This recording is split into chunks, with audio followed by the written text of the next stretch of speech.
गुजरात दंगों को लेकर गठित एसआईटी की रिपोर्ट में हुए खुलासे के बाद बीजेपी ने कांग्रेस पर जोरदार हमला बोला है। आपको बता दें कि बीजेपी ने कांग्रेस पर साजिश के तहत नरेंद्र मोदी को बदनाम करने के आरोप लगाए। बीजेपी के प्रवक्ता संबित पात्रा ने प्रेस कॉन्फ्रेंस की और कहा कि तीस्ता सीतलवाड़ ने गुजरात सरकार को गिराने और प्रधानमंत्री नरेंद्र मोदी को फंसाने व बदनाम करने के लिए जो कुछ किया वो सब कांग्रेस के इशारे पर किया गया था।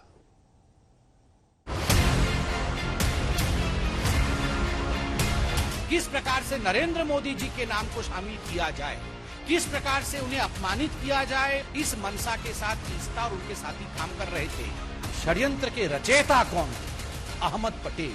The driving force behind Ahmed Patel was his boss Sonia Gandhi. Gujarat दंगों में एसआईटी के हलफनामे के बहाने ये बीजेपी का तीस्ता सीतलवाड़ पर तीखा वार है। कांग्रेस पार्टी पर सबसे करारा प्रहार है, क्योंकि एसआईटी की जांच रिपोर्ट सामने आने के बाद बीजेपी ने तीस्ता और कांग्रेस का सीधा कनेक्शन बताया। गुजरात दंगों के बाद तीस्ता सीतलवाड़ के राजनीतिक एजेंडे का मुद्दा उठाया। उस समय जो राज्य की सरकार थी गुजरात में, किस प्रकार से उसे बर्खास्त किया जाए और उसे अस्थिर बनाया जाए, यह प्रथम राजनीतिक मनसा, यह प्रथम पॉलिटिकल ऑब्जेक्टिव तीस्ता सीतलवाड़ और उनके मित्रों का था, उनके साथियों का था। और जो दूसरा मनसा था, the second political objective was to frame innocent people in Gujarat riot 2002, जिसमें आदरणीय प्रधानमंत्री नरेंद्र मोदी जी का नाम भी शामिल है।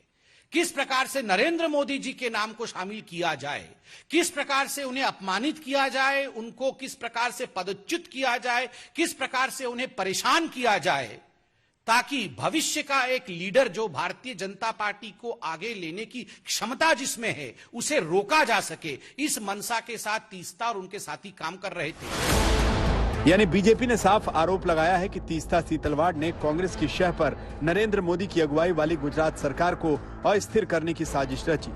गुजरात सरकार की छवि को धूमिल करने के लिए तमाम झूठी कहानियां गढ़ी और ये सब कुछ किया कांग्रेस के वरिष्ठ नेता रहे अहमद पटेल के जरिए। लेकिन इसके पीछे सबसे बड़ी भूमिका थी कांग्रेस अध्यक्ष सोनिया गांधी की। षड्यंत्र के रचयिता कौन थे? Who were the ones who were driving these conspiracies? Ahmad Patel. Shri Ahmad Patel जो पूर्व के कांग्रेस के दिग्गज नेता, राज्यसभा के मेंबर ऑफ पार्लियामेंट और मुख्यतः chief political adviser to the then Congress president Sonia Gandhi.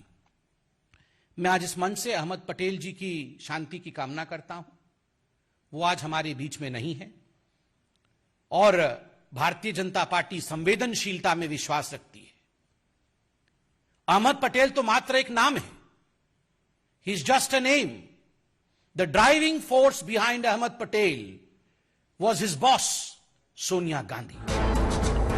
इतना ही नहीं, एसआईटी के हलफनामे के हवाले से बीजेपी ने पूरे षड्यंत्र में पैसे के लेन देन का भी आरोप लगाया। बीजेपी के मुताबिक तीस्ता सीतलवाड़ कांग्रेस की बड़ी साजिश का हिस्सा थी। तीस्ता सीतलवाड़ को अहमद पटेल ने 30 लाख रुपए की पहली किश्त दी थी। सर्किट हाउस में हुई लेन देन के सबूत और गवाह हैं। पैसे दिए गए और जो पहला किस्त गया है वो पहला किस्त 5 + 25 अर्थात 30 लाख का पहला किस्त सोनिया गांधी जी ने तीस्ता सीतलवाड़ को दिया। अहमद पटेल जी हमारे बीच में नहीं है। अहमद पटेल जी ने तो केवल डिलीवर किया, दिया सोनिया जी ने अपनी तिजोरी से, डिलीवरी की अहमद पटेल जी ने और लिया तीस्ता सीतलवाड़ ने। और याद रखिए, ये 30 लाख उस जमाने में केवल पहला किस्त था। This was just the first instalment. 24 जून को सुप्रीम कोर्ट ने गुजरात दंगे के मामले में नरेंद्र मोदी को क्लीन चिट देने वाली एसआईटी रिपोर्ट के खिलाफ याचिका को खारिज कर दिया था। साथ ही इस मामले में तीस्ता सीतलवाड़ की भूमिका की जांच का निर्देश दिया था। सुप्रीम कोर्ट के आदेश के बाद अहमदाबाद क्राइम ब्रांच ने तीस्ता सीतलवाड़, पूर्व आईएएस संजीव भट्ट और डीजीपी रहे आरबी श्री कुमार के खिलाफ फर्जी दस्तावेज बनाकर साजिश रचने का मामला दर्ज किया। तीस्ता सीतलवाड़ और श्री कुमार को गिरफ्तार किया। अब एसआईटी की जांच रिपोर्ट के बहाने बीजेपी कांग्रेस को मोदी के खिलाफ साजिश का हिस्सा बता रही है। वहीं कांग्रेस इन आरोपों को गुजरात चुनाव से जुड़ा हुआ मान रही है। अब चुनाव आ रहा है 5 महीने बाद, फिर से ये नई थ्योरी ले आए कि अहमद पटेल जी, सोनिया जी सब मेरे खिलाफ षड्यंत्र। अरे अगर हम षड्यंत्र रच रहे होते और इनकी तरह की राजनीति करते तो क्या ये मुख्यमंत्री रह सकते थे गुजरात के? इन्हें खुद सोचना चाहिए।